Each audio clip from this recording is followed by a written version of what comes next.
8:55 বাজে। এবার আমরা এখান থেকেই বেরোবো সিমলার উদ্দেশ্যে। চণ্ডীগড় টু সিমলার ডিস্টেন্স 113.2 কিলোমিটার, অর্থাৎ মোটামুটি আমাদের সময় লাগবে 3 ঘন্টা 15 মিনিট মতো। গাড়ি আমাদের দাঁড়িয়ে ছিল, সেখানে আস্তে আস্তে লাগেজ তুলে আমরা বেরিয়ে পড়লাম। যেহেতু এখন রাত্রি, মানে এখন 3:10 এরকম বাজে, চারিদিকে অন্ধকার, কিন্তু পাশাপাশি যেসব ট্যুরিস্ট প্লেসগুলো আছে চণ্ডীগড়ের, এখানে দেখলাম অনেকগুলো আর্ম ফোর্স অফিস, বিভিন্ন আর্মি ট্রেনিং সেন্টারও রয়েছে, সেগুলোতে সুন্দরভাবে লাইট জ্বলছে, অপূর্ব লাগছিল দেখতে তা।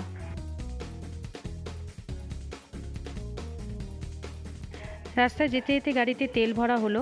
এখানে পেট্রোলের দাম অনেকটাই কম কলকাতার থেকে।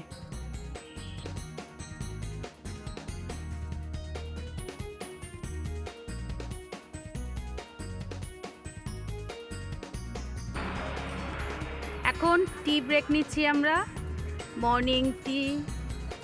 হালকা হালকা ঠান্ডা আছে। ছেলে ফ্রন্ট সিটটা পাচ্ছে না বলে সে মুড অফ তার, তাই যখনই সুযোগ পাচ্ছে ফ্রন্ট সিটে বসেছে, কারণ ওর অভ্যাস ফ্রন্ট সিটে বসা।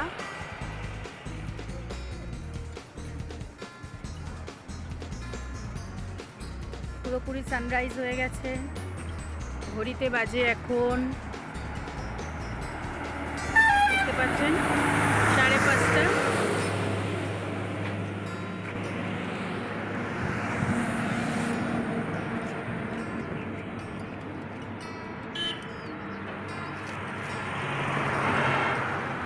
আমরা এখানে তলওয়ারাতে আছি, হিমাচলে ঢুকে গেছি।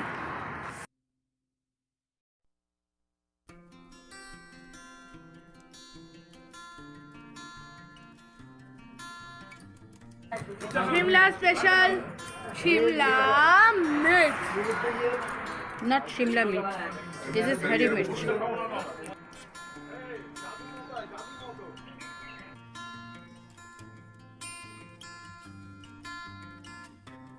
এখন একটা রেলওয়ে ক্রসিংয়ে দাঁড়িয়ে আছি, যেখান দিয়ে এক্ষুনি সিমলা টু কালকা যে টয় ট্রেন যায় সেটা ক্রস করবে, সেটাই দেখার জন্য দাঁড়িয়ে আছি। দেখতে পাচ্ছেন, আমরা এই টিকিটটা পাইনি বলে বাই রোড আমাদের যেতে হচ্ছে সিমলা। আমাদের সিমলার দুদিনের থাকার ব্যবস্থা এখানেই করা হয়েছে। সিমলার আমাদের হোটেলটার নাম ছিল হোটেল হান্স, ফ্রম হোটেল ডালফিন।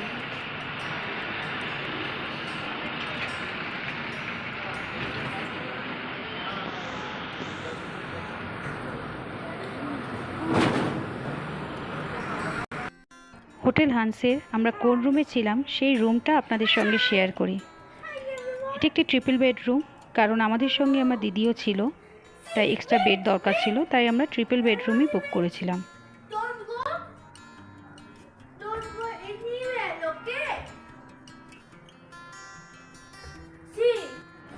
আমরা এখন ম্যালের রাস্তায় হোটেল থেকে বেরিয়ে গেছি। হোটেল থেকে ম্যালের টাইমিং দেখাচ্ছে 30 মিনিটস। ওখানে গিয়ে আবার দেখা হবে। সিমলা স্পেশাল মিষ্টি, বরফি। ম্যাল থেকে ঘুরে আসি, ফেরার সময় টেস্ট করব। যে কোনো ঠান্ডার জায়গায় যাই, সেখানেই দেখি যে স্ট্রিট ডগগুলো একটু অন্য ধরনের। আমাদের এখানে যেটা বিশ্বাস, আমরা পেটগুলোকে ঘরে অ্যালসেশিয়ান বিভিন্ন ধরনের ডগিগুলোকে যারা পেট হিসাবে রাখি, ঠিক রাস্তার কুকুরগুলো তাই হয়, মনে হয় এদের বাড়ি নিয়ে আসি।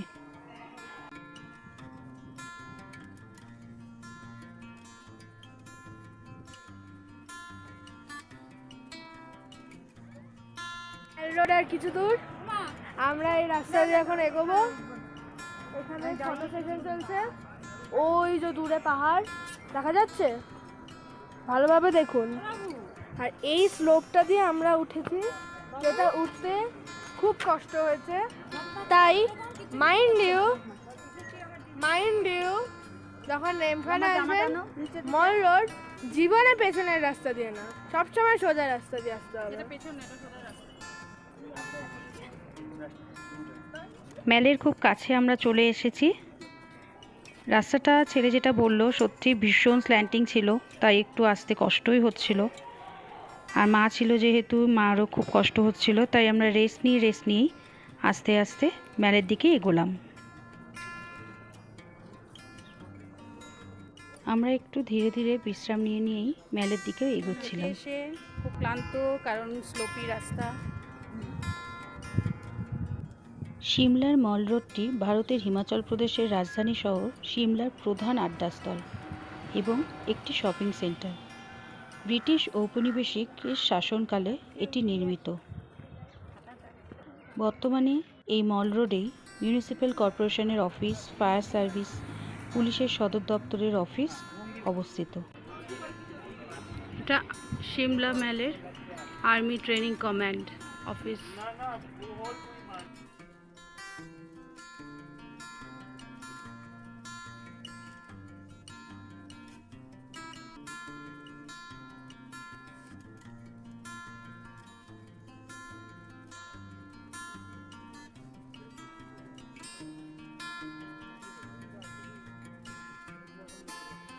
প্রতিদিন অর্থাৎ সোম থেকে রবিবার সকাল 9টা থেকে রাত 9টা পর্যন্ত এই মল রোডটি খোলা থাকে। এটি হলো সিমলা মলের এন্ট্রান্স। লাল বিল্ডিংটা দেখতে পাচ্ছেন, এটাই হচ্ছে মিউনিসিপ্যাল কর্পোরেশনের অফিস, যেটা এন্ট্রান্সের মুখেই রয়েছে।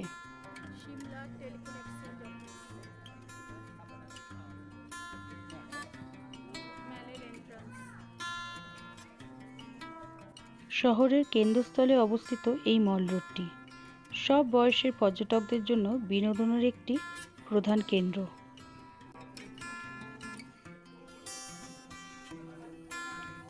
আমরা যেহেতু মে মাসে সিমলা এসেছিলাম, তাই এখানে ঠান্ডা খুব একটা বেশি ছিল না, কিন্তু খুব আরামদায়ক একটা আবহাওয়া বিরাজ করছিল।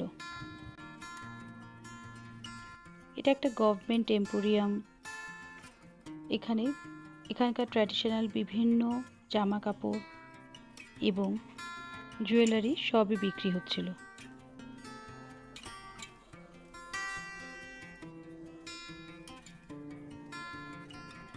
সিমলা মল রোডের আরেকটি আকর্ষণীয় জায়গা হচ্ছে সিমলা কালীবাড়ি। এই জায়গাটি দেখতে অবশ্যই ভুলবেন না। জাখু পাহাড়ে 1845 সালে এটি নির্মিত হয়েছে। কালীবাড়ি মন্দিরটি দেবী কালীকে উৎসর্গ করা হয়েছে। এটি শ্যামলা মাতার একটি প্রাচীন মন্দির। সিমলার সবুজের মাঝে অবস্থিত। এটি প্রকৃতির চমৎকারতম দৃশ্য। মেলে ঘটে যাওয়া একটা মজার কথা বলি। যেহেতু ঠান্ডার জায়গায় আইসক্রিম খাওয়ার মজাই আলাদা, তাই আমরা সবাই আইসক্রিম নিয়েছিলাম। কিন্তু সিমলা মল রোডে হনুমানের ছড়াছড়ি। ভুলেও সেখানে হনুমান দেখতে পেলে কোনো খাবার খাবেন না। আমি তো বলবো কোনো খাবার কিনে এখানে খাবেনই না। লুকিয়ে লুকিয়ে কোনো দোকানের ভেতর ঢুকে যদি লুকিয়ে খেতে পারেন তবেই খাবেন, কারণ আমাদের আইসক্রিম আমাদের পেটে যায়নি, হনুমানের কাছে চলে গেছিল। মল রোডের আরেকটি বিশেষ আকর্ষণীয় জিনিস হচ্ছে এখানকার শপিং করার মজা। বিভিন্ন ধরনের উচ্চমানের পশমি জামাকাপড় থেকে শুরু করে মোজা, মাফলার, শাল, ক্যাপ, পশমিনা এবং তিব্বতীয় হস্তশিল্পের সামগ্রী, গয়না প্রচুরভাবে এখানে বিক্রি হচ্ছে। আমরা যখন গেছিলাম ওখানে একটা এক্সিবিশন হচ্ছিল, সেখানে ঢুকে গেলাম। সেখানে খরগোশের পশম দিয়ে শাল বিক্রি হচ্ছে, তাছাড়া অন্যান্য বিভিন্ন ধরনের শীতের পোশাক, অন্যান্য হস্তশিল্পের জিনিস। র্যাবিট উলের পশমিনা, এটি হচ্ছে র্যাবিট উল দিয়ে তৈরি, ভীষণ সফট, হালকা।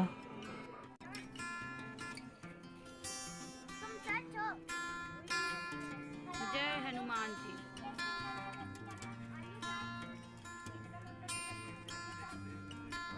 এখানে একটা ফেয়ারও চলছিল, যেখানে বিভিন্ন ধরনের গল্পের বই এবং অন্যান্য জিনিসপত্র বিক্রি হলো।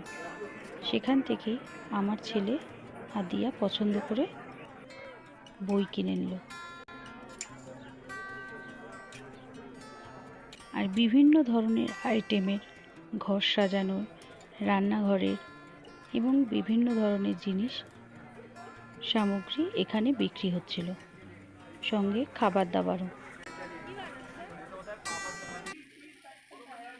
মল রোডের আরেকটি বিশেষত্ব হচ্ছে এখানে একটু চার্চ রয়েছে,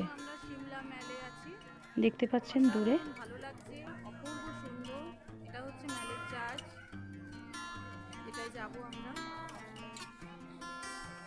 ঘোড়ার পিঠে বাচ্চাদের চড়িয়েও আপনারা আনন্দ দিতে পারেন। পুরো ম্যাল রোডটা দার্জিলিং ম্যালের মতোই। ঘোড়ার পিঠে চড়াবে, 200 থেকে 250 টাকা নেবেন। সেখানে একটু আপনারা দরদাম করে নেবেন।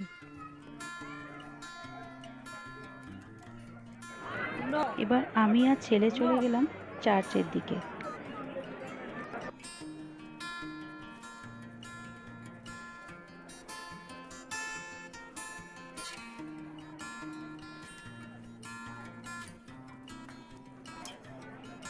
চার্চে ঘোরার পরে এবারে চললাম পেট পুজোতে। ছেলে বলল বার্গার খাবে, কিন্তু এখানে হচ্ছে সবই ভেজ আইটেম, অর্থাৎ ভেজ বার্গার। বললো তাই খাবে, ঠিক আছে তাই সই।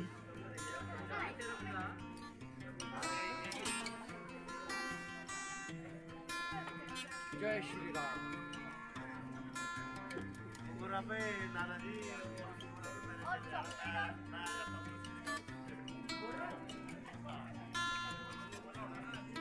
হনুমানের ভয়ে তাদের লুকিয়ে লুকিয়ে বললাম তাড়াতাড়ি করে খেয়ে নিতে। আমরা এখনো সিমলা মেলে বসে আছি, এখনো সূর্য এখনো ডোবেনি,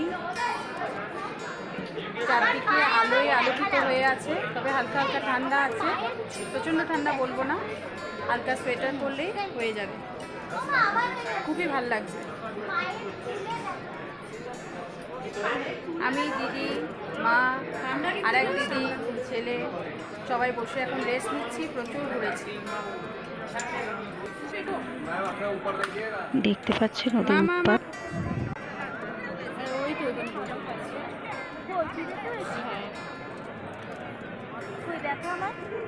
ওই ঠিক লেখাটার ঠিক নিচে। দুপুর 3টে থেকে মোটামুটি আমরা মেলে ছিলাম।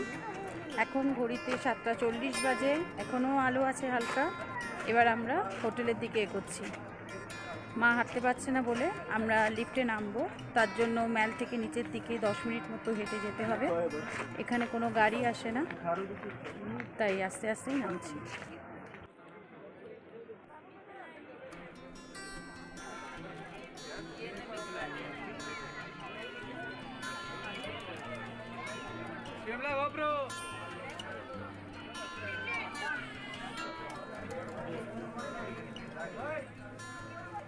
লিফটে ওঠার জন্য টিকিটের প্রচণ্ড লাইন পড়েছে, কারণ সবার পক্ষে এত হেঁটে যাওয়াটা সম্ভব নয়, তাই সবাই টিকিট কেটে নিচ্ছে। সিনিয়রদের জন্য অর্থাৎ সিনিয়র সিটিজেনদের জন্য 10 টাকা টিকিট চার্জ, আর নর্মাল অ্যাডাল্ট আর 5 বছরের উপরে বাচ্চাদের জন্য 20 রুপিস করে টিকিট।